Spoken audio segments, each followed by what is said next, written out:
Hey guys, welcome to another episode of Space Cadettes. As you can see, here's my friends Jenna and Bean in a Christmas tree, which is still up. It'll be taken down next time we film, hopefully.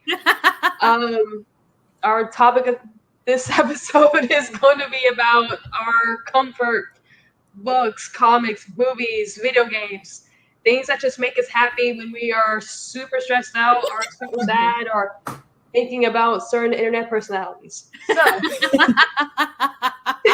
guess we're going to start off with whoever laughed the hardest, which I think is Jenna. Oh, man. I don't know. She might need a second. Or Bean, who start us off as Jenna is collecting herself. Oh, yeah. I think so. I have things that I bought myself today from the comic store as I was leaving, because it's been a tough week. We've been doing inventory on top of it's just been really, really busy and it's been really crazy. And so I got myself a little treat today, and it is this guy. This is the B cover of Soul Plumber number 4. Ooh. And look at it. I love him so much. Oh, what's up? And I want to feed him candy. And then it becomes a comfort item too, because here's my cover A. So I got both of them. Yay. This is literally, since we've got this in, I was like, this is my treat for myself this week. So, yeah. Love it. I haven't got a chance to read it. What's it about? So it's, the main thing, a lot of people know it for, and oh my God. And I had a customer tell me today that evidently A and B sets of number 1 are already going for $40 on eBay. Wow. Because it was a smaller print run and people have gone nuts for it. But so it's about a guy who works in a gas station, and then he meets a guy who's kind of one of those TV preachers, but not on TV, but the traveling preacher who's I'm doing my show, I'm blessing everybody, Like a televangelist? Yes, yeah, kind of like that, but not on TV, the traveling ones that do just shows for people. Oh, okay. And then that guy is oh, I have this plan for this thing that lets you open someone's soul up and get the bad stuff out. Oh, man. And he's trying to scam them, and then they actually get the plans and build it, and it works. So it's called Soul Plumber because they're oh, we're gonna get the bad stuff out your soul, So it's a scam that turned out to actually work. Yeah. It's really good. I've been really enjoying it. It's from DC Horror, so yeah. So is it the Black Label? I don't think it's Black Label. I think it's just the regular DC Horror. Yeah. Not Black Label. That sounds awesome. Yeah. Okay. Jenna, what is? So I have a couple of things that that's just sort of my brings comfort to my soul. It really so we all know I love my plushie llamas. I have quite the collection of them.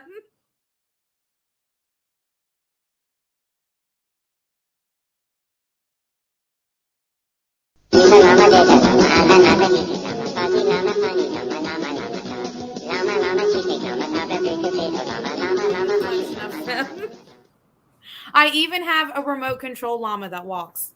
So yes, llamas, there's just something about them that I look at pictures of them. I have the plushies, I have stickers. No, I don't have any llama stickers. Oh my god, how do I have any? I have stickers of everything but llamas. Oh my god. Anyways, anywho, so and stickers. Stickers is one of my biggest joys too. I have stickers all over.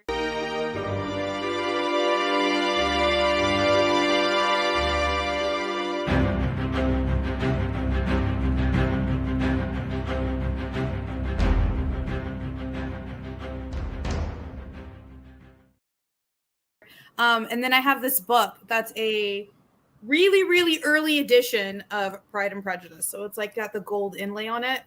And I think what makes me happy about it is like when you open it up, it's got a portrait of Jane Austen. Mm-hmm. And and it's from the New York like book publishing company from when it first came to the States. And it was one of those things that me and my grandfather found at a garage sale for like 10 cents. And that's awesome. It's just, like getting to like sit here and read this literature from like history. Mm-hmm. I love books. I love regular books. Oh, and anything Lord of the Rings. Mm-hmm. I've seen all the movies a minimum of 17 times. Yes. The second one, The Two Towers, I've seen, I think, 27 times. When they were in theaters, I saw it 11 times in theaters. Whoa. And the extended ones. I actually take a vacation once a year just so I can sit down and watch all the films, extended edition, in one go. That's awesome. I think they did comics, like a graphic novel for it, maybe back in the 80s or 90s. I haven't been able to find it. But once I find it, that'll be right up there as like in my comfort zone. Yeah, there's something about watching Gandalf fall to his doom and fighting the Balrog and coming back as Gandalf the White that just like there is no Gandalf here. There's only Gandalf the White. I think that's one of my favorite scenes is where he's falling and like fighting the Balrog at the same time. Just like grabs his sword and grabs his staff and just like, oh! Yes.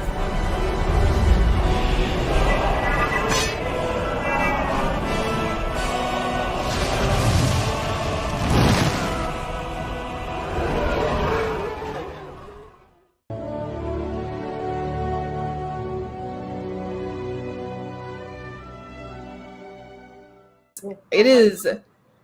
I should have known at that moment that like I was gonna love anime. Like I think anybody who likes that scene will also like anime. That's also something that I sit back and I go and I rewatch all 100 episodes in original Japanese Sailor Moon. It's on YouTube in parts. Ooh. Yeah, so you have to watch it like each episode is like 3 parts. And that's the only way to like really catch it. The original, no editing, even the missing episodes that once it came to the States, they took out a couple episodes. They took out whole storylines. They took off the whole last season, never got it translated and put it on American TV. And that really upset me because 90s in the US TV was very conservative, I guess, especially when they thought like kids TV. And so in the last season of Sailor Moon, they have these Sailor Scouts that in normal everyday life, they're a male K-pop group. But then when they're fighting, they turn into female Sailor Scouts.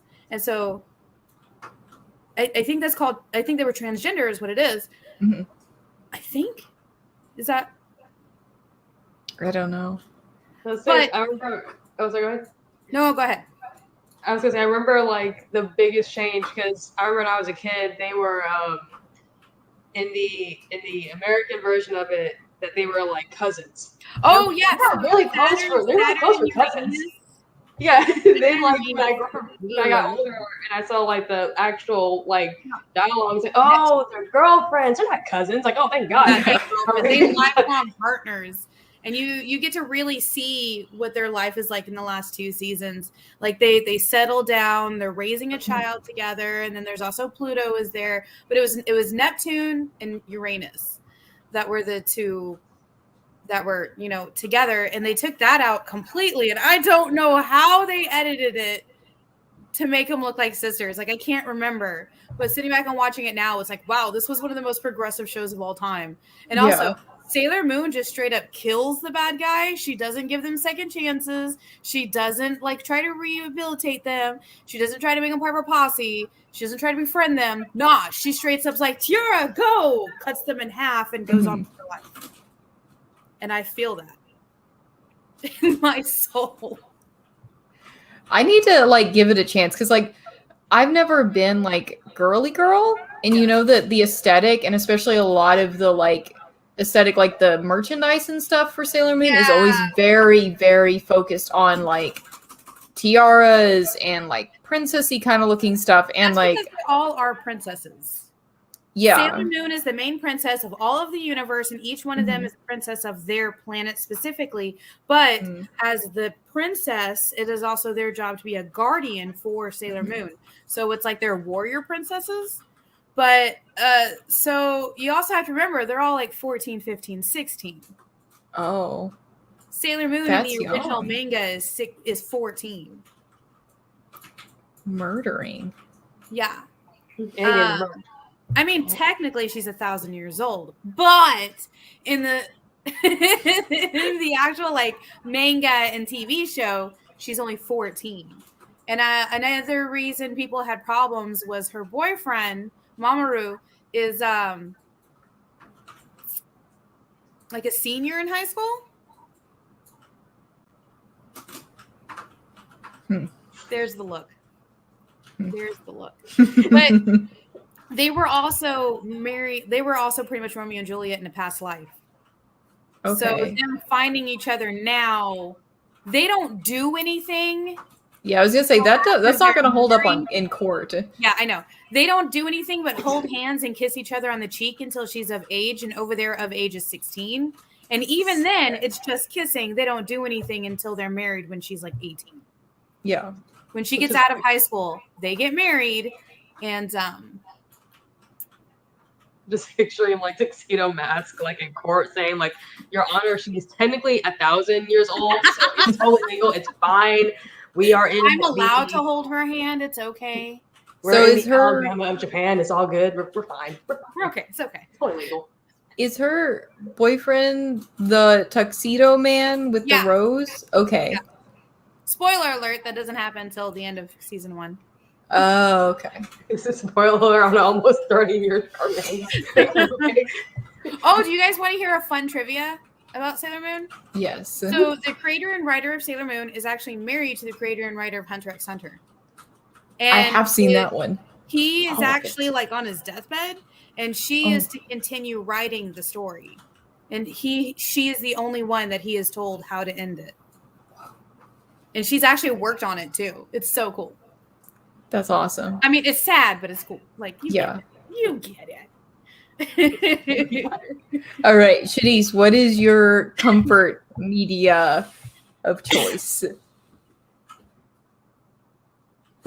Got quite a bit. But yeah, I think we're gonna have to. This is round 1. Yeah. Yeah, we're gonna have to do a couple. Yeah. All right, so for my first round, it's actually horror. Like horror shows, horror films, one horror franchise in particular, and I'm saying this in honor of the 5th film coming out very soon, Scream. I can watch Scream over and over and over again, and it's such a... I love that movie so much. Like I love the first one or all of them. Yeah, I will genuinely defend every film in that franchise because oh my gosh, I feel bad. I haven't seen the 4th one. It's so fun. Like it has like an intro that's like 10 minutes long, but it's great. And I just love it so much because whenever I'm like just feeling blue, I'm like, you know what? I'm just gonna put on a film that makes me happy. And my boyfriend will pop in. It's like, that person's getting stabbed. I'm like, I know, right? It's true, right?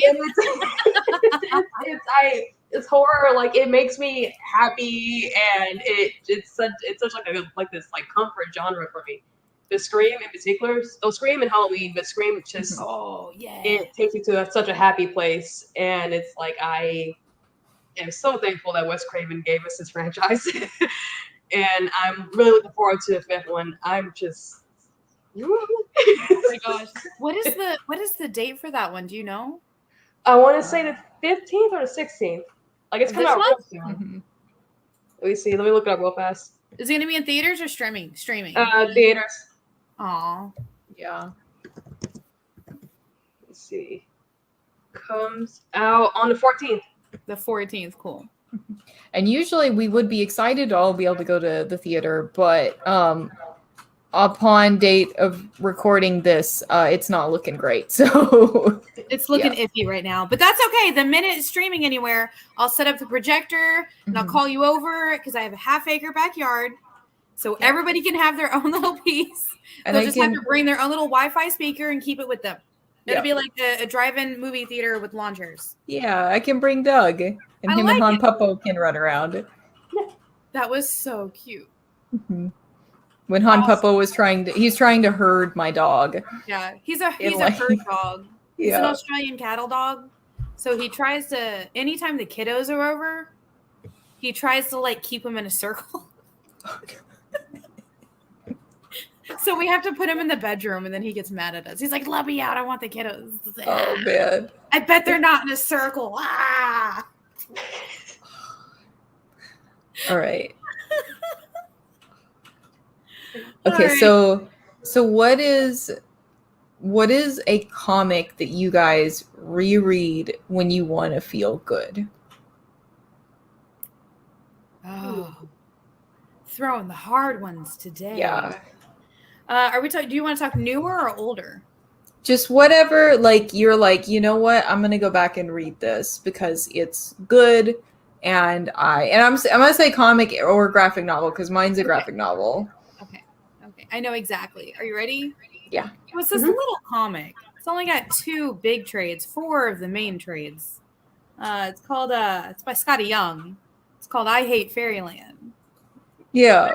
There's something about opening up in the first 5 pages and her blowing up the moon, and then later on turning samurai and accidentally taking out another little kid.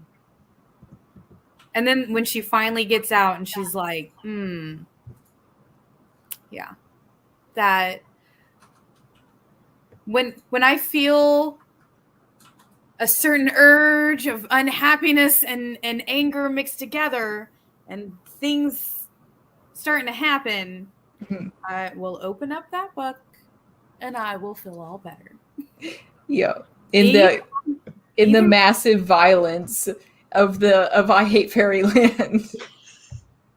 The blood, guts, and gore everywhere. Although that's not actually like blood. You see guts and gore everywhere, but you don't see a whole lot of blood. But yes. I wish I could blow up the moon and just have guts blow up everywhere. One of my favorite books is actually about, like novel books, is about the moon being exploded. It's called Seven Eves, and it's like one of my books that I'm like, they need to make this into a comic so I can share it with everybody in the world. Yeah. But it's like my favorite. Anyway, that's a little aside. There's another American anime. It's called Ruby, RWBY, where the moon is blown up by the gods before anybody like shows up. They finally made it into a comic. We're telling one trade. And then they just did a Ruby and Justice League, Young Justice League or Justice League crossover. It was a lot of fun. Yeah. Yeah. I don't know why. Blowing up moons just looks like fun, I guess. I studied the wrong kind of math. I guess I'm joining Bean with Doc Ock. Oh, man. Yes. Except for I will not be an unpaid intern. Yeah. You're going to actually like negotiate salary, benefits. You'll be smart about it. Yeah. Yes. Like, look, I'm gonna blow up the moon, and I kind of want to work with you about it. Let's talk benefits. Can I get a 401k? Is there healthcare involved in this? I need full benefits. Yeah. We're gonna add Blue Cross Blue Shield to everybody in your employee. Yes, everybody that works for you now has Blue Cross Blue Shield. Let's go. And now a word from our sponsors, Blue Cross Blue Shield. I couldn't think of another insurance company. Yeah. Like, I don't know. That's the one you see billboards for, right? I guess so. I don't know. Okay, but Shanice, what is your comfort comic? Or like just a comic you go back to, like when you just You just need to like de-stress. We need to find your zen. I got two. So the first one, it's actually it's a run. It's the first Young Avengers run, which is it's such a good run. It's so fun. You get introduced to a lot of really cool characters. One notable one that's really big right now is Kate Bishop, Hawkeye. Yeah. And I just really love that run, and I can go back to it because it was when I got seriously into medium of comics. That was one of the first stories I read, and to me, it still holds up after a couple years now. Because sometimes you go back to older books, it's like, and it just doesn't age well. That one, to me, it's aged extremely well. And another one, it's Amazing Spider-Man issue, I think, issue 542 is where Spider-Man just beats the dog crap out of Kingpin in jail, and it is such a satisfying beatdown. Whenever I get sad, I just pull out the issue from my collection. I just read it. I think I found a copy of it for less than $1, and I'm like, no, I need to have this issue just so I can see him just beat a word I can't say. Love. Out of Kingpin. It's great. He beats the king out of pen. That's awesome. So we've got two comics that both are just have a lot of violence in them and are just I think we might have something. Get that aggression out. Yeah. What about you, Bean? What's a comic that you're just like, this is my zen? I think it depends on the type of stress I'm having, but I would definitely say that if I'm really bummed out, kind of and it doesn't make a lot of sense because this is how sometimes when you're sad, then you read or watch something sad to just fully get through the sadness. And I think for me that's the comic Die, which is about which I don't know if either of you guys have read that one. I read it. Yeah, it's so good. No, this one just one Die. Oh, that's right. Because they always come out the same week. Yep.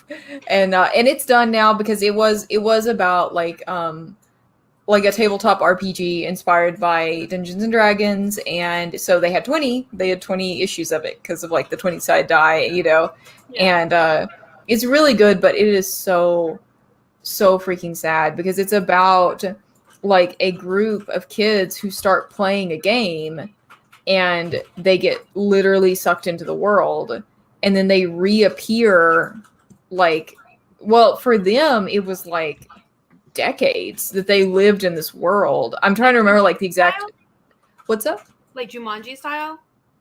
Yeah, kind of. But they live in there for decades and then they come back out and I don't remember what was it. Shanice, do you remember exactly because I know not a lot of time had passed in the real world. It had not been a long time that they had been missing. It was a week or something? No, in the real world, it actually some time did pass. Not a lot. I want to say it was a year or two. Okay. Because they were missing and they pop back up again. Something happens to the character's arm. I don't want to spoil that, but yeah. Wait, somebody had no arm? He was missing his arm? Yeah. Is that what you said? Yeah. A lot of bad stuff happens to these characters. So basically, like I said, they go into this world and they live RPG style for decades, and then they come back out, and it's not been very long in the real world. And there's 7 of them, and 6 of them come out, but one of them stays in. He stays or he died? He stays inside the game. And you start finding out why, and they all of the people who are able to escape feel guilt. It's a very emotional book. It's very sad because they end up going back in, not necessarily, and everything's very complicated. They feel a lot of guilt that he's still there, but at the same time they're maybe we shouldn't. Yeah. So why would you feel guilt if somebody made the choice to stay there? It's like I said, it's a complicated book, a lot of emotional stuff, which is not usually what I read, but it's so good. And I think one of the best characters from that is he's a grief knight. and his like sadness, like, so he has magic, like a sword basically, and like has like power, but it's based off of the emotion of sadness. So he's like, the sadder he gets, the stronger he is. So like, it's a good one to read when you're sad, because you're like, I'm strong, I'm sad. Strong, Jenna. Yeah. I don't know But if you guys yeah. all drawn together, but I always use Xander's strong. Strong Xander. What's going on? Strong Xander, strong Xander. Strong Xander. No, it's strong Jenna. Oh, yeah. But that's a good one. So, Oh my gosh, Yeah. that sounds so amazing. Well, I need to go find that book now, and I need to see if it's a trade. So we will be right back in just a minute after this message. Hey.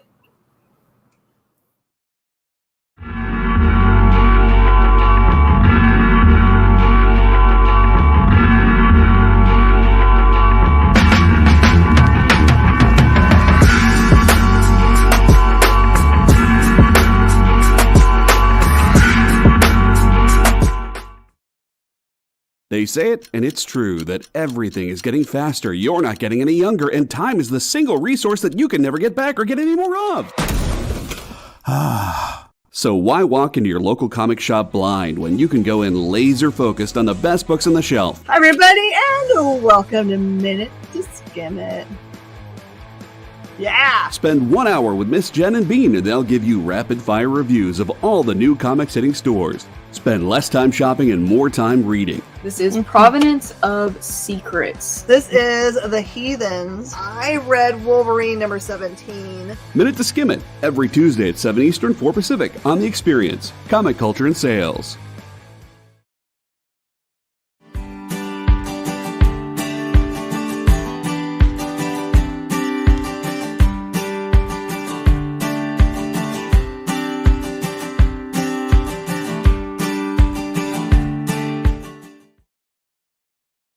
Imagine being at a convention and going to an interview panel that's just for you. No bustling crowds, no hours-long lines, just you, the moderator, and your favorite comic book creators. Well, this is pretty much that. Miss Jen sits down every week with 2 comic book creators for a live stream interview about their latest work, and you can ask them whatever you want. It's Talking Shop, Mondays at 5 Eastern on The Experience, Comic Culture and Sales.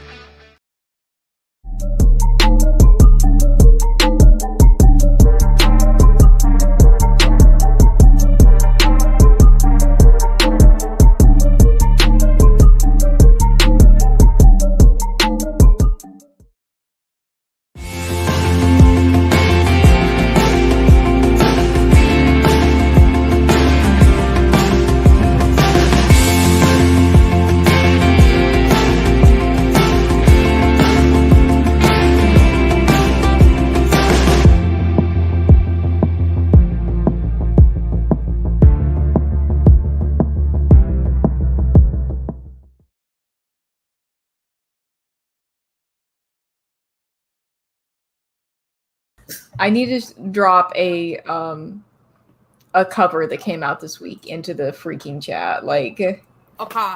it is bonkers. It is one of my favorite dang covers that I've been showing it to everybody. Like, the few people that I have actually seen it work, I'm just like, look at it. Look at it with your eyes, you know. Can I just do this? There it is. There it is.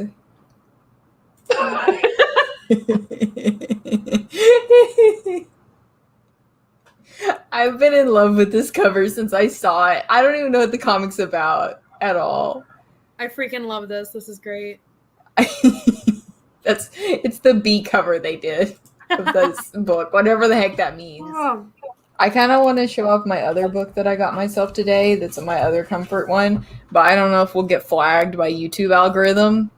We might, but oh my gosh, you know I need to borrow that, and so does Shanice. I know, this is mine. This is not rented from the store. This is purchased by It's called Fine Print. Bean, who's the company?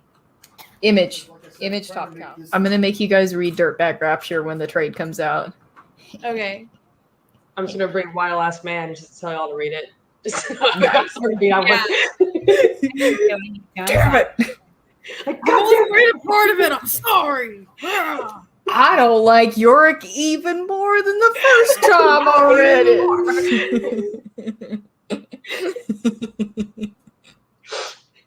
Teddy just comes in, he just looks so heartbroken. It's like, babe, why? I've just made like a diagram of like why Yorick sucks. Like Yes, when we come in, if it's a bunch of post-it notes behind you, all serial killer style, and you just go, It's Charlie Kelly style. Here is the presentation that I've set up for why he's trash. why Agent 355 can do better and should. Yes.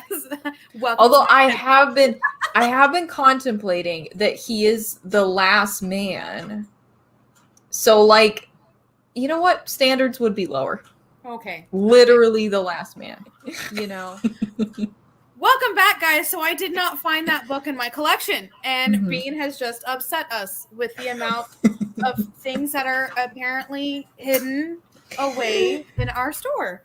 So what we're going to talk about, we're going to do another round of comforting things because I need to be comforted. Okay. So I'm going to start with mine. My favorite comforting movie that I like to watch when I just want to watch the world burn is Day After Tomorrow with Jake Gyllenhaal and Dennis Quaid, I think, plays his dad. And yeah, so I super love that movie just because it's got like science to it, and you get to see the math that they do behind the science, and then you watch the world freeze over, and that fills my soul with joy. Like, I don't know what it is, because have you guys ever seen it? It's like an early 2000s movie. Yeah, I've seen it. Yeah? Everybody's seen it. Yay! So, getting to watch just like this one kid who like knows his stuff because his dad knows his stuff. And then like all these adults are just being like, oh no, we need to leave now. And then teenage Jake Gyllenhaal is just like, no, don't go. It's going to get worse. My dad told me and he knows his stuff. This is what he's done in his life. And they're like, oh, you're just a kid. You don't know. And then he's like, look at outside. Just look at it. Ah, fine. Go die. I don't care. And then, they survive. So that brings me joy just watching the world freeze over. I don't think I can watch movies. Like I watched that movie as a kid, but like with the fact that it was 80 on January 2nd or something like that. Like I can't watch movies like that anymore. They stress me out. Like with the coldness or the just like the whole weather like change? Yeah, like extreme weather change. I can't do it anymore because I'm just like that gonna be us in like 4 years. Like yeah, I know. I think that's probably why I like to watch it because they're like everybody below this border is going to maybe live. If you get down to the border, you're gonna be okay. And I'm like, yo, we're like 2 hours from the border. We're gonna be great. We're gonna have a couple inches of snow, shut down everything because that's what we do. And then, just have to worry about people trying to cross into our yards to find somewhere safe to get away from the freezing cold that's coming in to destroy us all. Recycle. Yeah. Oh, man. Yeah. That's how, and then going back and watching that movie because of how corny it was in parts where I'm just like, oh, thank you. Thank you. And then there's a Russian boat shows up in the middle of New York, and it's great. It's very cringy. It's very. It makes my soul zen.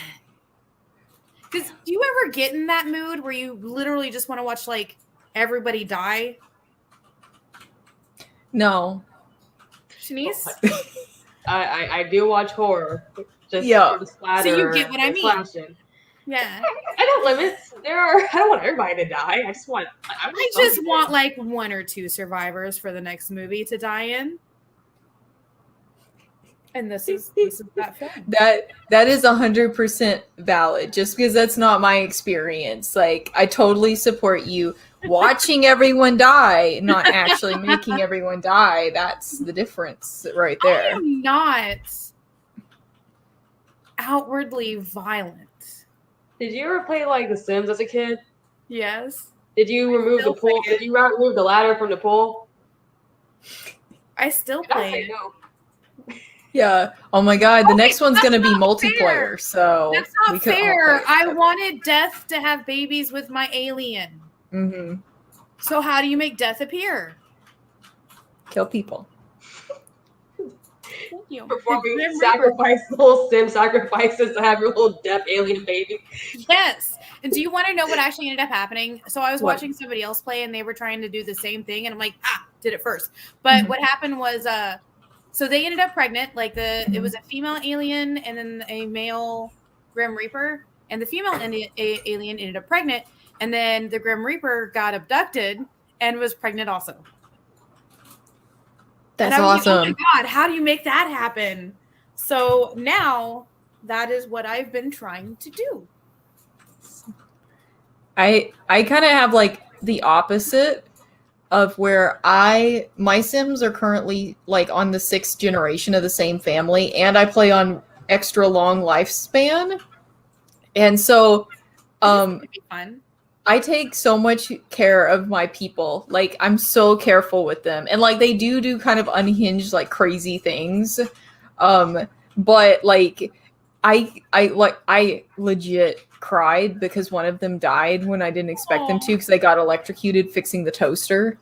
And I actually like cried and had to like shut down my game for the night because she was my favorite because she was okay. Also, they're pretty much all scientists or astronauts. I love that. Right. And she was like my favorite. And she was just getting her like exosuit done. She was almost done with it where she could be Iron Man. I would cry with you on that one. If she was like in the middle of a project, at least finish the project before you die. Yeah, so she was almost done with her Iron Man suit, and then she went to fix the toaster and died from electrocution by the toaster. We broke Shanice. I would be so sad at the same time. That time, John, I'd be so mad at that sim. Like, how are you smart enough to make a damn suit, but a toaster takes you out? Yes. How much she didn't take you out like the toaster? I don't know. Actually, it wasn't a toaster. It was the tea maker. It was like the tea, like the tea machine. You know? What? I don't know. Got taken out by Earl Grey. No. Oh my god! I know. I was so devastated. Like, okay, if that's what devastates you, Shanice, then if that's what devastates you, Bean. Yeah. I need to know what movie brings you joy then. Yeah. Oh, which one? I have one that I really love, and I love it. I've loved it for many, many, many years, and it's the Royal Tenenbaums. Oh. Have you seen that one? I have not. It's a Wes Anderson one. It's one of his like early ones. And it's just always my favorite. Like, I love a lot of his. Like, I love The Life Aquatic too. I think is like my second favorite of his. And I would definitely say that like I've watched The Royal Tenenbaums I don't know how many times. So that's like my sad like comfort movie too. So what's it about? So it's about this family where there's 3 kids. 2 of them are biological and one girl is adopted. And then when they're little, their parents split up, but they never officially get divorced. And it's just about like they're all geniuses as kids, and then when they grow up, they have all these problems, and like all these different things like happen where that they all end up like living at their mom's house again. It's really good, but it's definitely like I don't know how to describe it, but they're just all like really messed up. And I don't know why that's comforting to me. Maybe because the world is a little messed up. Yeah. I'm like, oh, look, they're messed up. It's okay that I am too, you know? And since it's like a Wes Anderson film, like, it looks so aesthetically pleasing that these are characters that are like, you know, they have issues, but it's like, oh, they all look so nice. So it's nice colors and it looks, oh my God. Yeah. And I believe that it is the only one of the few movies that has all 3 of the Wilson brothers. Because there's a third Wilson brother. Because there's Owen Wilson, Luke Wilson, And then there's a third brother that Is doesn't there? do as much. Oh, yeah, because he was in that movie Whip It with Elliot Page and Drew Barrymore. I remember was he? now. I don't remember his name. Yeah, he doesn't do a lot, but he was there. All three of them are in there. Their brother. I thought he was just had the same name. I don't know, because he doesn't even appear in the movie. He just does like voiceover. But he does voiceover in my favorite part, because one of the guys is like a tennis like star, and then he has a mental breakdown in the middle of his tennis match, and like they're like he just like sits down and he like takes one of his shoes off, and then he just like throws the tennis racket like. Where did shoe go? I don't know. Like he took off like both of his shoes and then one of his socks, and then he just like throws of his shoes and one of his socks. Yeah, like both of them. And I've always really identified with that part of the movie of just having a mental breakdown on live TV. Andrew Wilson, who was Beef Supreme in Idiocracy. Love that movie. I can go back and watch that at any time. Also. Oh, he was the one with the flamethrower. And the giant, it was such a big truck that it couldn't get through the doorway. I remember now. Okay. Oh man. Sorry, realization. Yeah. But yeah, Hi. Shanice, what is yours besides Scream? Like, do you have a weird, because like both of ours are like weird early 2000s or like 90s like just weird movies, but Yeah. Like most out there, most zen movie. Batman Forever. Really? I will maintain that is the best Batman movie, and I will gladly get into arguments with Nolan fans over this because it's funny. But I that's the first movie I actually have any memory of actually watching. So maybe that's why I'm so fond of it. But it's such like a really like I love camp. And that movie is very campy. Not as campy as Batman and Robin, but it still has just enough camp so that is genuinely entertaining to me. Yeah. And the soundtrack, it still rips after all these years. In fact, if I could just do a quick humble brag. Yeah, definitely. Right back. Deal. I love this movie so much that I have the soundtrack on vinyl. Yes. And oh my gosh, like any movie that has like Kiss from a Rose on it, like it's a 10 out of 10 movie. Like Yes. So okay, for anybody who hasn't seen that one, or for anybody like this is their first introduction to nerdy stuff, tell them the plot line of that one, and please tell us it all in great detail because I love this movie.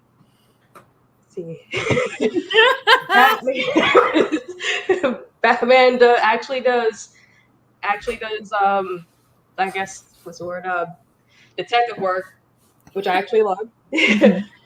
And he has to deal with, what's his name, the Riddler, Two-Face. He has to deal with a psychiatrist who is very inappropriate, like in hindsight, we're just like, hey, you're crossing some lines here, lady.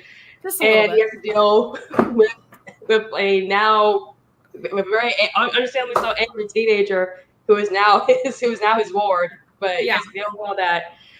But I just I don't know what's the actual plot line of the movie. Okay, but so for anybody who hasn't seen this one, the main reason that you should see it is Jim Carrey as the Riddler. Oh, okay. And Tommy Lee Jones as Two-Face. Is it Tommy Lee Jones as Two-Face, right? Yeah. So Drew Barrymore is in it, I think. Yes. She's one of like Two-Face's like girlfriends, because she was the angel and the other one was the kind of devil. And that whole lair is literally whenever we become henchmen, our lair needs to look like Two-Faces, because it was. I don't know. I think my house would be a perfect lair. Yeah, and our producer has one of my favorite line deliveries in cinema. It's boiling acid, and I lose it every time. Oh man. Oh god. But I don't know. Like I think people are way too mean in that movie only because of Batman and Robin. And I still say it's such a fun movie with a fun soundtrack, and I wish people would at least see it through a lens of Joel Schumacher wanted to do like a feature-length Batman movie that was an homage to the Mhm. '60s Batman show, but with With a little Adam bit West. of Burns darkness. Yeah. I wish we had gotten a third movie with Michael Keaton, but Val Kilmer, he was a solid Bruce Wayne, is all Batman, and it's such a fun movie, Oh my gosh, it's and I such like a getting into fun movie. arguments with Nolan fans over. If I'm remembering correctly, I think that's the movie that also that Alfred had the most like wittiest and sarcastic lines. Where I was He like, was so Alfred, dry. bring the sass. I'm here for it. Yeah, and Dick Grayson, like, he was just so extra in this movie. Like, when he's doing Yes. laundry, he's just doing just friggin' like just whipping a towel and just all this.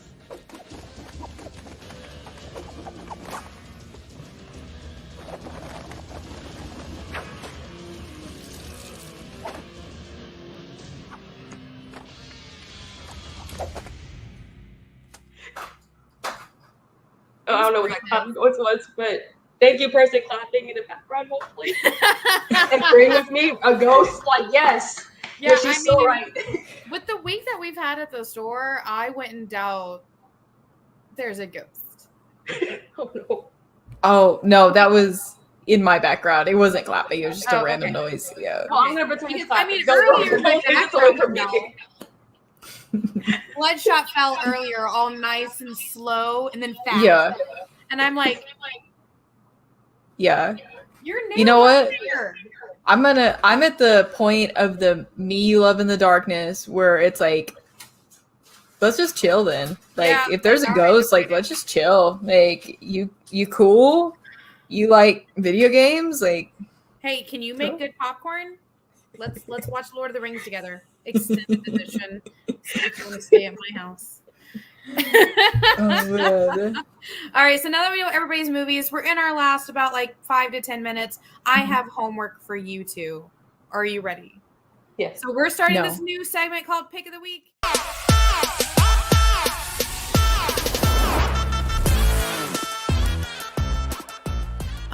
Where hopefully one of us each will be able to give the other two something to read, and then we can discuss that in the next week.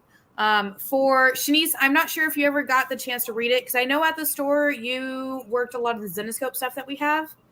I know in our store we don't have any of the main original storyline that came out in the early 2000s. I do. I have the first 9 trades, but I just have the very first one right here. Ooh. Very first trade of the very first storyline that Zenescope ever did is the main Grimm Fairy Tales storyline. And I think when you got into Zenescope, a couple of the characters had already passed. So it's not so much a spoiler for you, but now you can see their origins.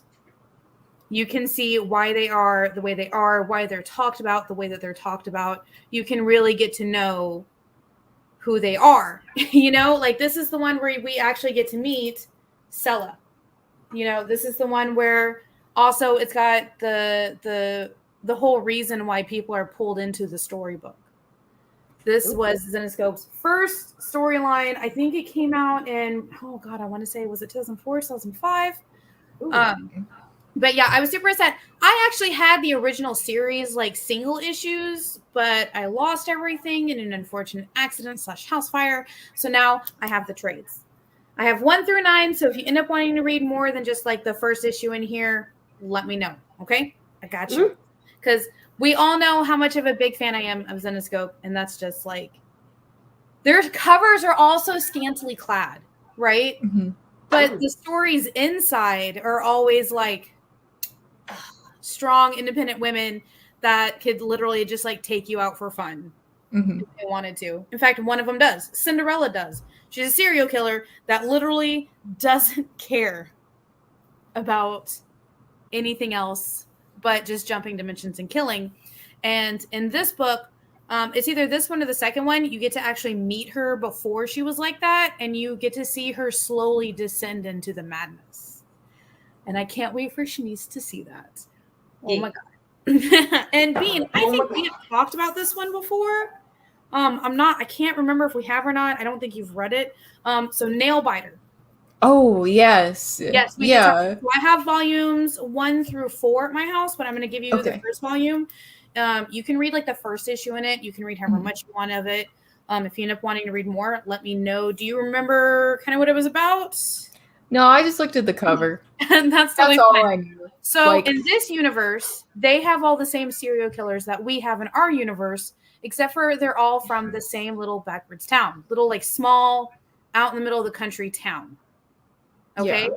And one of them was actually the reason. One of them is called Nail Biter because that's what he did when he killed people. He would like bite their nails. Mhm.